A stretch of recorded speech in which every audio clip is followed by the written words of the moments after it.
भारत में रोजाना कोरोना के मामले अब कम होते जा रहे हैं। कोरोना के नए वेरिएंट ओमिक्रॉन के चलते आई तीसरी लहर के बाद अब राहत देखी जा रही है। हालांकि केंद्र और राज्य सरकारें ही नहीं बल्कि स्वास्थ्य विशेषज्ञ भी लोगों से लगातार कोविड वैक्सीन लगवाने की अपील कर रहे हैं। कोरोना की दोनों डोज के अलावा भारत में हेल्थ केयर और फ्रंट लाइन वर्कर को बूस्टर डोज लगाई जा रही है। वहीं 12 साल से ऊपर के बच्चों को भी कोरोना वैक्सीन देने के लिए मंजूरी दी गई है। इसके साथ ही छोटे बच्चों के लिए ट्रायल चल रहा है। जल्द ही 12 साल से कम उम्र के बच्चों के लिए भी वैक्सीनेशन को मंजूरी मिल सकती है। ऐसे में फ्लू आदि की तरह एंडेमिक बनने की ओर बढ़ रहे कोरोना को लेकर एक सवाल ये भी उठ रहा है कि क्या कोरोना वैक्सीन भारत में नियमित टीकाकरण में शामिल हो सकती है? क्या बच्चों या बड़ों को लगने वाली नियमित टीकों में इसे भी शामिल किया जा सकता है?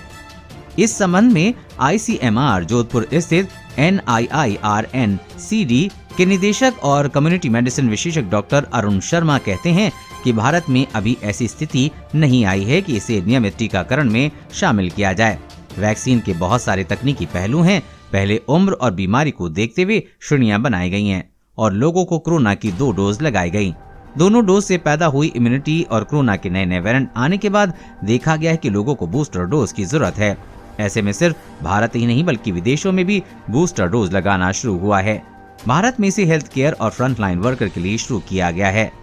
डॉक्टर शर्मा कहते हैं कि कोरोना वैक्सीन से इम्यूनिटी को लेकर लगातार शोध और अध्ययन हो रहे हैं, लेकिन चूंकि इस बीमारी को आए ज्यादा समय नहीं हुआ है तो इसके परिणाम आने में समय लगेगा। उसी के बाद देखा जाएगा कि अगर कोरोना वैक्सीन की दोनों डोज या बूस्टर डोज भी लगाने के बाद इम्यूनिटी थोड़े समय के लिए बन रही है, जैसे 6 महीने या 1 साल तक रही है, तो और वायरस एंडेमिक हो रहा है यानी पूरी तरह से खत्म नहीं होता, बना रहता है और लोगों को संक्रमित करता रहता है, तो ऐसी स्थिति में हर साल वैक्सीन लगाने की जरूरत पड़ सकती है। लेकिन फिलहाल ऐसा कुछ भी नहीं कह सकते हैं। अभी इस संबंध में कोई बातचीत नहीं हो रही है। डॉक्टर अरुण कहते हैं कि सिर्फ भारत ही नहीं अन्य देशों में भी देखें तो वहां बूस्टर डोज लगने के बाद कोरोना में काफी नियंत्रण की स्थिति पैदा हुई है। हालांकि बूस्टर डोज के बाद भी उन देशों में 4थी और 5वीं लहर आई है, लेकिन मृत्यु दर पर काफी नियंत्रण रहा है। कोरोना वैक्सीन को लेकर भी यही कहा गया है कि वैक्सीन संक्रमण को नहीं रोकती, लेकिन संक्रमण के प्रभाव को हल्का करती है, गंभीर संक्रमण होने से रोकती है और इस बीमारी से मौतों को कम करती है। यही देखा भी गया है। डॉक्टर कहते हैं कि जहां तक बच्चों में नियमित टीकाकरण कार्यक्रम में इस वैक्सीन के शामिल होने की सवाल है, तो अभी भी बच्चों के लिए पहले कोरोना की वैक्सीन के ट्रायल पूरे हो जाएं और लगाने के लिए मंजूरी मिल जाए, उसके बाद भी कोरोना की स्थिति देखी जाएगी। जैसा कि पहले ही बताया है कि अगर ये एंडेमिक हुई और वैक्सीन निर्मित इम्यूनिटी कुछ निश्चित समय के लिए हुई, तब जाकर इसे टीकाकरण में शामिल करने पर विचार हो सकता है।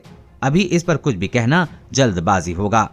कोरोना वायरस और कोरोना वैक्सीन से जुड़ी हर अपडेट पाने के लिए चैनल को सब्सक्राइब करें।